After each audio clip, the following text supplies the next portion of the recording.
करें स्टार्ट। हाँ जी, hello one, कैसे हो आप सभी लोग? सब बढ़िया। आई होप मेरे सारे भाइयों बहनों ने अच्छे से दिवाली सेलिब्रेट कर ली होगी। मेरे पीछे बैकग्राउंड में अगर कुछ पटाखों की आवाज़ आ जाए तो समझ लेना मेरे घर के बच्चों की दिवाली अभी भी चल रही है, तो प्लीज़ इसको इग्नोर कर देना। अब बात कर लेते हैं थोड़ी काम की कि भैया क्या चल रहा है मार्केट में। बिटकॉइन में थोड़ी सी कमजोरी देखने को मिली है, तो क्या यहाँ से बड़ी दिवाली बोल रहा हूँ, क्या यहाँ से बड़ा डंप आ सकता है या नहीं? इसके अलावा देखो, आज का दिन इंपॉर्टेंट है, सीपीआई डेटा आने वाला है। इसके अलावा एक सवाल का जवाब आपको और मिलने वाला है कि अगर बिटकॉइन की ईटीएफ अप्रूवल हो जाती है या फिर इथेरियम की अप्रूवल हो जाती है ईटीएफ, तो क्या बाकी के जो अल्ट कॉइन है जैसे डॉज कॉइन हो गया, सोलाना हो गया, लाइट कॉइन हो गया, एक्सआरपी हो गया, क्या इनकी भी ईटीएफ मार्केट में उतर सकती है? इसका आंसर मैं इस वीडियो में आपको देने वाला हूं। तो वीडियो इंपॉर्टेंट है, वीडियो पसंद आए तो आज के दिन वीडियो को लाइक कर देना। शुभ मुहूर्त चल रहे हैं और टेलीग्राम को अभी तक ज्वाइन नहीं करा तो दादा टेलीग्राम को भी ज्वाइन कर लेना। मार्केट से आने वाली सारी इमरजेंसी और इंपॉर्टेंट अपडेट सबसे पहले मैं टेलीग्राम पर आपके साथ शेयर करूंगा, चाहे मैं कहीं भी हूं। ठीक है, ओवरऑल मार्केट ठीक ठाक चल रहा है। बिटकॉइन में थोड़ी सी कमजोरी देखने को मिली है। इस कमजोरी का कारण मैंने आपको बताया भी था कि देखो, एक तो हम रेजिस्टेंस जोन के आसपास आ गए हैं, दूसरी चीज 15 दिन की बात कही थी, वो 15 दिन लगभग होने ही वाले हैं। इसके अलावा न्यू मून थ्योरी अगर आप समझते हो, न्यू मून थ्योरी के अकॉर्डिंग भी थोड़ी सी गिरावट संभवतः है, लेकिन वो मुझे अभी इतनी बड़ी गिरावट नहीं लग रही है। तो यहां पर मैं एक्सपेक्ट कर रहा हूं कि आज का जो सीपीआई डेटा आने वाला है, आज सीपीआई डेटा 3.3 एक्सपेक्ट कर रहा है मार्केट, लेकिन मेरी उम्मीद ये है कि चाहे 3.3 आए या 3.4, मार्केट में ज्यादा वोलेटिलिटी देखने को नहीं मिलेगी। इससे ज्यादा कि जैसे पहले हमें देखने को मिलता था कि 10% 12% के पंप आ गए, वैसे शायद ही देखने को मिले।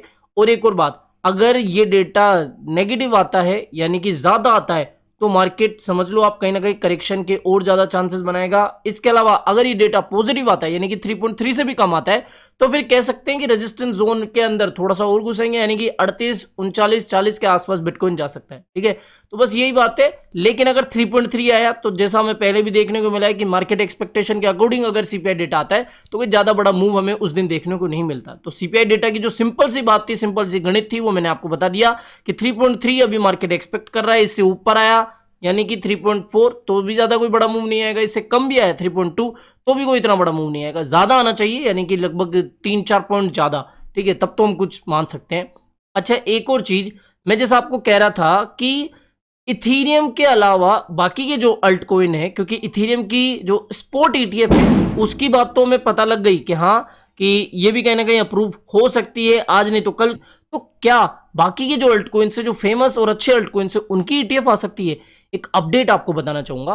कल मार्केट में एक रूमर आया कि भाई साहब ब्लैक रॉक जो है वो एक्सआरपी का भी ईटीएफ लाने जा रही है या फिर उसकी फाइलिंग करने जा रही है। ऐसी खबर मार्केट में निकल के आई कि भैया जैसे इन्होंने इथेरियम के लिए स्पॉट ईटीएफ की फाइलिंग करी, उसी तरीके से ये एक्सआरपी की भी स्पॉट ईटीएफ फाइल करने जा रहे हैं।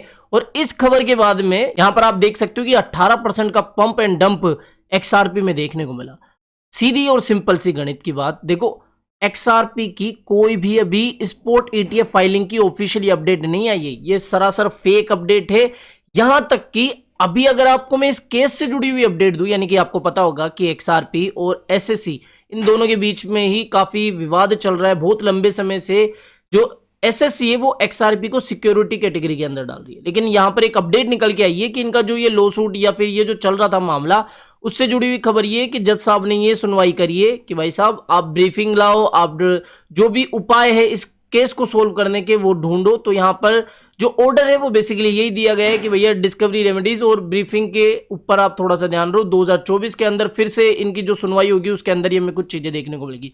ये साल गया और इसके अंदर कुछ इससे जुड़ी हुई खबर देखने को नहीं मिलेगी, और शायद 2024 के मिड तक भी हमें कोई बड़ी खबर देखने को ना मिले, क्योंकि इस केस को मैं 2020 के लास्ट से ही देखता हुआ आ रहा हूं। अभी तक तो कोई बड़ी अपडेट नहीं निकल के आई है। फिर भी अगर कोई आई तो मैं आपको टेलीग्राम पर शेयर कर दूंगा। जो मेन बात थी वो क्या थी कि भैया एक तो ये जो एक्सआरपी की अपडेट आई थी कि एक्सआरपी की भी ईटीएफ फाइलिंग हो रही है, वो भी ब्लैक रॉक के द्वारा। तो ये सरासर एक फेक न्यूज थी। और अब इस सवाल का जवाब मैं आपको देना चाहूंगा कि जनाब देखो, Solana, dose coin, chain link या बाकी के जो भी अल्ट कॉइन है, क्या उनकी जो ईटीएफ है वो फाइल हो सकती है या फिर अप्रूव हो सकती है? सिंपल सी बात, यहां पर जो एक्सपर्ट्स है उनके भी आंसर यही है, और मैं भी आपको यही बताना चाहूंगा भैया जब तक बिटकॉइन की ही ईटीएफ अप्रूव नहीं हो जाती, इनके बारे में सोचना बिल्कुल भी सही नहीं होगा। क्योंकि अगर बिटकॉइन की ईटीएफ को अप्रूव होने में ही इतना ज्यादा टाइम लग रहा है, इतनी दिक्कतें आ रही है, तो भैया ये तो फिर भी बाकी के जो टॉप 3 के बाद आने वाले कॉइन से वो है। लेकिन ये जरूर से बताना चाहूंगा कि इनकी भी ईटीएफ मार्केट में उतर सकती है, आ सकती है, नो डाउट, कोई भी ज्यादा दिमाग लगाने वाली बात नहीं है। अगर ब्लैक रॉक या फिर बाकी की जो कंपनियां हैं वो अगर बिटकॉइन और इथेरियम की ईटीएफ से खुश हो जाती है, उनको पॉजिटिव रिजल्ट्स मिलते हैं, तो डेफिनेटली वो डॉजकॉइन, सोलाना, चेनलिंक इनमें क्यों नहीं जाएंगे भैया। सिंपल सी बात है, ईटीएफ का फंडा ये होता है कि आपको खुद को बिटकॉइन खरीदना नहीं होगा, आपको खुद को एक्सचेंज पे जाके खरीदना नहीं है, उसको स्टोर नहीं करना है, एक्सचेंज हैक होने की दिक्कत, ज्यादा जो पंगे होते हैं वो आपको ईटीएफ्स में देखने को नहीं मिलेंगे। ईटीएफ्स का फंडा ये है कि आपके बदले वो कंपनी जो है वो स्पोर्ट में उनको बाय करेगी, फिर आपको वो कॉन्ट्रैक्ट या फिर जो, अब इसको ज्यादा समझाऊंगा नहीं, इतना समझो कि आप बाय नहीं कर रहे हो, आप सिर्फ इनका कॉन्ट्रैक्ट बाय कर रहे हो, आप ही का ये सारा काम देखेंगे, बाय सेल सिक्योर ये सब चीजें, ठीक है।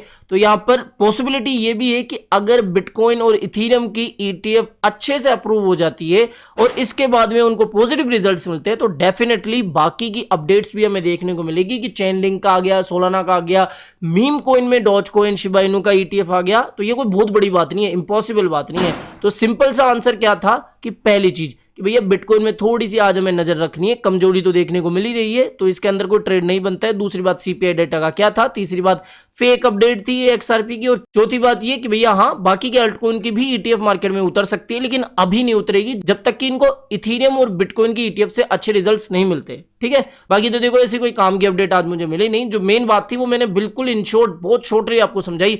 आई होप इस तरीके से ये शॉर्टली जो मैं आपको चीजें समझाता हूँ वो आपको पसंद आता होगा। तो अगर आपको ये भी वीडियो पसंद आया तो डेफिनेटली वीडियो को लाइक करना है। आज के लिए इतना ही, मिलते हैं जल्दी नई अपडेट के साथ। टिल देन जय हिंद, जय भारत।